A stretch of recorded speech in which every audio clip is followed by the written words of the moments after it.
Hello. We're still on Chapter 8, Section 1. This time we're going to discuss Case 2. So Case 2 is, it's about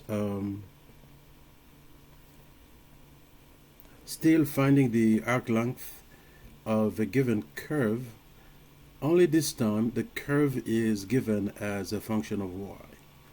So this curve is x equals f of y, and so the arc length is to be found over the interval c to d. So y equals c, y equals d. So this is the interval.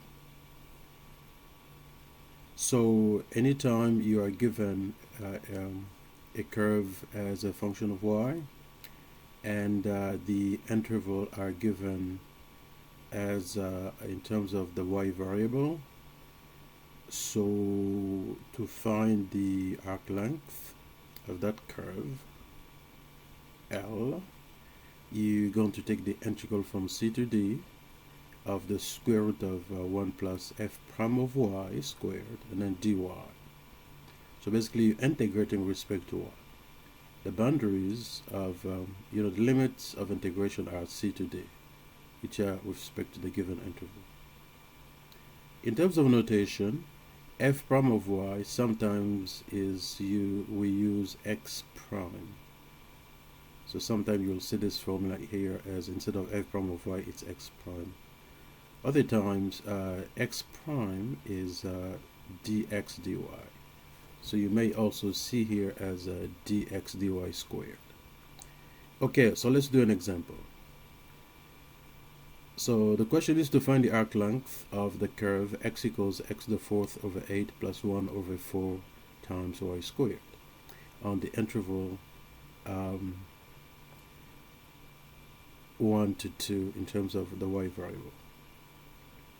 So we know when we look at the formula here, for example, we know we have to start by taking the derivative of x. So raise x as a function of y. We take its derivative. Okay, so we take the derivative of y to the fourth. It's 4y cubed over 8. We take the derivative here. Before we take the derivative, we kind of move y squared on the numerator so that the exponent goes from positive to negative. So you get the y raised to negative 2. Then when you take the derivative, you drop negative 2 times y to raised to negative 2 minus 1, which gives you y raised to negative 3. But negative 2 simplify to you get negative 1/2. So that gives us x prime. And with respect to the formula, we're supposed to square x prime. So we're going to square this quantity. But before we square it here, I did factor out a half. So there's 1/2 here, 1/2. So I factor out 1/2. Then I get, so 1/2 times quantity y cubed minus y raised to negative 3. So then I'm going to square both sides of this equation. So you square the right side. So square a half, you get 1 over 4. You square this difference, so it gives you basically this whole thing. It's going to be an expansion. You can FOIL it. So you get y cubed square minus 2 times y cubed times y raised to negative 3, and then plus y raised to negative 3 squared. So y cubed squared gives you y to the 6 because you multiply the exponent. Now this y cubed times y raised to negative 3, when you multiply these two, it gives you 1. Because you're going to have y raised to 3 minus 3, which is y to 0, which is 1. 1 times negative 2 is negative 2. Plus, when you square y cubed, y raised to negative 3 squared, when you square y raised to negative 3, again you multiply the exponent, you get negative 6 as the power of y. So, so the formula said to add 1 to the result. So when you look at the formula, when you get xy prime square, you have to add 1 to it. So we're going to add 1 to this term.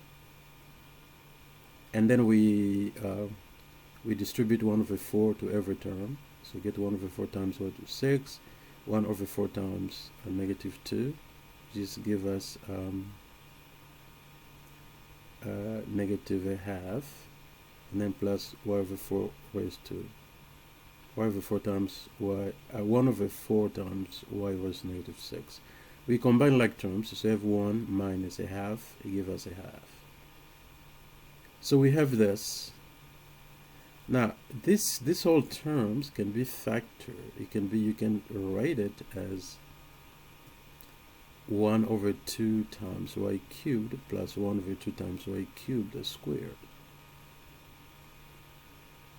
So this trinomial can be just a binomial squared. So then when you take the square root, both sides, the square root will remove the square. So you end up with 1/2 times y cubed plus 1/2 times y raised to -3. So this is a term that you're going to integrate, because that's the square root of 1 plus x prime squared. You're going to integrate it from c to d. C is 1, d is a 2. We got it from the given interval, 1 to 2. So and then it just becomes calculus 1 integral. You use the power rule to integrate y cubed, get y/4, y to the 4th over 4. But before we did that, we factor out 1/2. So we get, and then when you integrate y raised to -3, you get y raised to -3 plus 1 over -3 plus 1. And then evaluate it at 1 and 2. So you work on this to get -1/2 times y squared. And then you're going to evaluate all the terms with respect to 2 first. You plug in 2 for y, and then minus, and then you plug in 1 for y into the answer here. And then you work it out. So so 2 to the 4th over 4 is 4. You get here -1/8. You get 1/4, and then you get 1/2. You combine these two because of minus. So this when you combine this, it gives you a -1/2, and then minus becomes positive 1/2. 4. Okay. Let me just, so here we did introduce the minus. So minus and then plus. And we remove the parentheses then.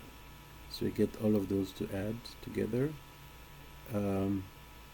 We find the common denominator. I'm just explaining this work.